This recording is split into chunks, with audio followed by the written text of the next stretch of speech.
What's up, man? Bienvenue sur la chaîne, frérot. J'espère que tu vas bien, mon gars. Moi, ça va, tu vois, tu connais, on est là, frérot. Tu connais. Moi, en tout cas, de ton côté, j'espère que tu vas bien, j'espère que tu pètes la forme, mon gars. Parce que, mon gars, dans cette vidéo, on va parler de la Coupe du Monde. Comme tu le sais, la Coupe du Monde, elle débute, on va dire, d'environ 10 jours. Et dans cette vidéo, plus précisément, on va parler du groupe A de la Coupe du Monde. Ensuite, dans une autre vidéo, on parlera du groupe B, du groupe C, t'as capté, ainsi de suite.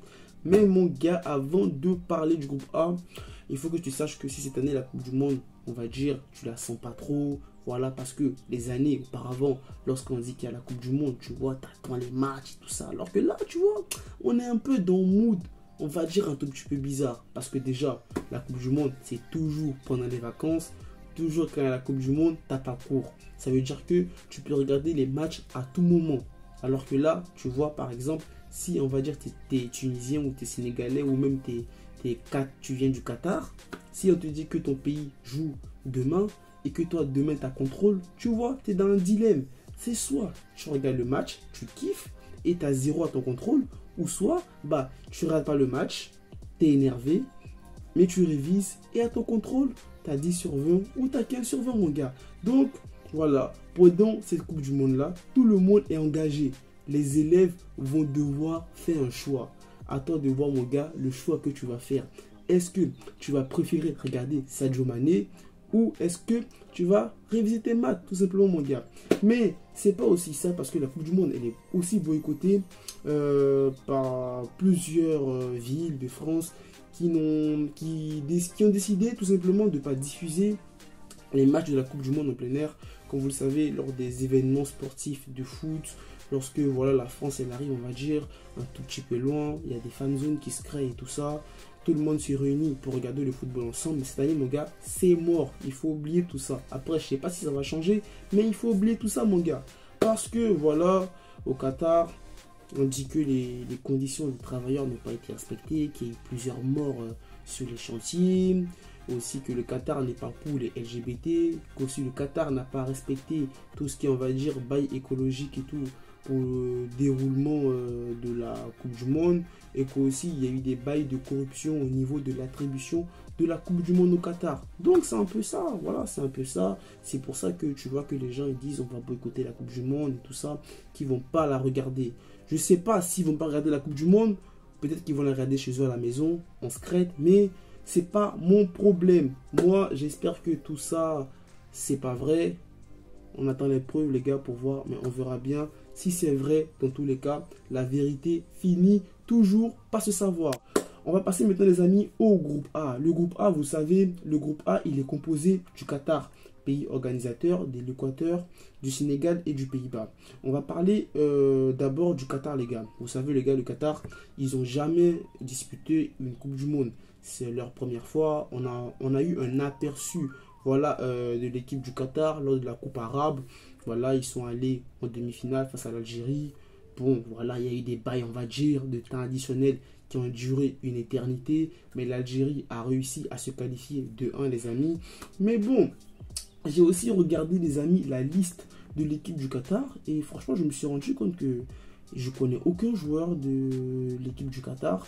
À Skip, c'est un groupe composé, on va dire, en majorité des joueurs évoluant, on va dire, dans le championnat du Qatar. Et aussi, il y a eu beaucoup de joueurs qui se sont naturalisés qui se sont naturalisés qataris. Je sais pas si les habitants du Qatar, c'est les Qatariens ou c'est les Qataris. Je sais pas, je crois pas. Parce qu'avec le PSG, on dit les Qataris. Bon, je pense que c'est les Qataris, les gars. Il y a plusieurs personnes qui ont pris la nationalité Qatari parce que c'est pas tous vraiment des Qataris de base. Hein. Il y a plusieurs joueurs là qui font partie de la sélection du Qatar qui sont naturalisés. Mais en tout cas, c'est un effectif qui est plutôt jeune, les amis. Hein. Mais je sais pas. Ils ont quand même un joueur en attaque qui est pas mal. Donc du coup on verra ce que cette équipe peut donner, les gars. Après aussi, il faut pas oublier que le Qatar est pays organisateur, et qui dit pays organisateur dit tout simplement tu vas jouer à domicile. Ça veut dire que tu auras un 12e homme, donc tu auras le soutien du public, voilà, et tout ça. Donc on verra bien, les gars, ce que cette équipe du Qatar va donner. Mais en tout cas, est-ce que moi je les sens bien? Je sais pas. Je suis allé regarder un peu les différents matchs qu'ils ont eu à effectuer avant, pour se préparer pour cette Coupe du Monde, j'ai vu que bon, ils ont eu quand même pas mal de victoires, ils ont eu aussi des défaites, ils ont eu aussi des matchs nuls. Bon, je suis un peu mitigé sur en ce qui concerne cette équipe en général. Mais en tout cas, moi je pense que comme à la dernière Coupe d'Afrique où on a eu beaucoup de surprises, cette Coupe du Monde là, je pense que les amis, on aura aussi beaucoup de surprises. Au niveau du de la deuxième équipe, l'Équateur, les gars. Il faut savoir que les gars, l'Équateur, elle a disputé 4 Coupes du Monde, même si elle n'était pas présente en Russie. Elles sont plus loin par contre en Coupe du Monde, c'était les huitièmes de finale. C'est une équipe qui a disputé 4 Coupes du Monde. 4 Coupes du Monde dans l'ère récente, c'est pas, ils ont joué 4 Coupes du Monde il y a en 1900, t'as capté. C'est une équipe, on va dire, qui est quand même, voilà, souvent dans ces dernières années-là en Coupe du Monde. Si je me souviens bien, en 2010, ils étaient là, je ne sais plus trop. Ouais, en 2014, ils étaient là, avec leur Valencia, là, leur joueur vedette et tout, là. Ils étaient là en 2014. En 2010, je ne sais pas s'ils étaient là, les amis. Mais en tout cas, voilà, 2010, 2022. Bon, voilà quoi, il y a plus de 10 ans d'écart. Mais non, 2014-2022, il y a moins de 10 ans d'écart. Mais voilà, c'est pas, ça va. En 2010, je sais pas s'ils étaient là, ou en 2010, en 2006, je sais plus trop. Mais en tout cas, c'est une équipe là, dans ces dernières années là, qui a joué pas mal de Coupes du Monde. Est-ce que l'Équateur, les gars, peut se qualifier, les gars, dans ce groupe? Bon, même si voilà, ils n'ont pas en ce moment un joueur qui est connu de ouf au niveau mondial, mais ils ont quand même pas mal de joueurs qui évoluent souvent en première ligue, qui évoluent dans certains clubs européens. Voilà, équipe latino, pour se qualifier et tout en Amérique latine, c'est pas assez facile, hein, parce que tu as des équipes comme le Chili qui ne jouent pas la Coupe du Monde. Ça veut dire que l'Équateur a dû passer devant le Chili pour se qualifier pour cette Coupe du Monde. Il faut savoir que le Chili, c'est pas une équipe quand même à négliger au niveau du continent sud-américain. L'équipe de l'Équateur peut-être se qualifier, les gars, dans ce groupe, à voir, les amis. Mais je pense que cette équipe de l'Équateur là, elle peut aller, les gars, inquiéter le Sénégal. Et je vous dirai pourquoi cette équipe de l'Équateur là peut inquiéter le Sénégal. Parce que maintenant, on va parler du Sénégal, mon gars. Sénégal, champion d'Afrique. Lorsque tu regardes le groupe là, Qatar, Équateur, Sénégal, Pays-Bas, tu te dis quoi? Là, quand tu regardes le groupe, tu te dis quoi? Tu te dis, ça y est, c'est bon, le Sénégal, ils vont passer et le Pays-Bas, ils vont passer. Mais les gars, pour ceux qui se rappellent, en 2018, je suis allé regarder, les gars, en 2018, le groupe du Sénégal. Même si ce groupe-là a l'air plus facile que le groupe que le Sénégal a eu en 2018, mais les gars, en 2018, dans le groupe du Sénégal, il y avait la Colombie, il y avait le Japon, il y avait la Pologne. Comment j'ai vu le groupe du Sénégal en 2018? Je me suis dit, c'est un groupe équilibré, ça va. Tout le monde a des chances de passer. Quand je regarde le groupe du Sénégal de 2018, je te dis que tout le monde a des chances de passer. Mais bon, voilà, l'équipe du Sénégal, en 2018, ils ont bégayé dans des matchs. Ils ont réussi à obtenir 4 points, pareil que le Japon. Mais le Japon a terminé quand même deuxième devant le Sénégal, les gars. Et on se rappelle tous, à la Coupe d'Afrique, que le Sénégal a démarré la compétition très timidement. Ils ont fait quand même, voilà, franchement, leur début de compétition à la CAN, c'était totalement éclaté. Tout le monde se disait, mais le Sénégal, ça y est, ils vont piller la Coupe d'Afrique. Certes, ils vont gagner à la fin, mais ils ont démarré la compétition très timidement. Et là, on parle de Coupe du Monde.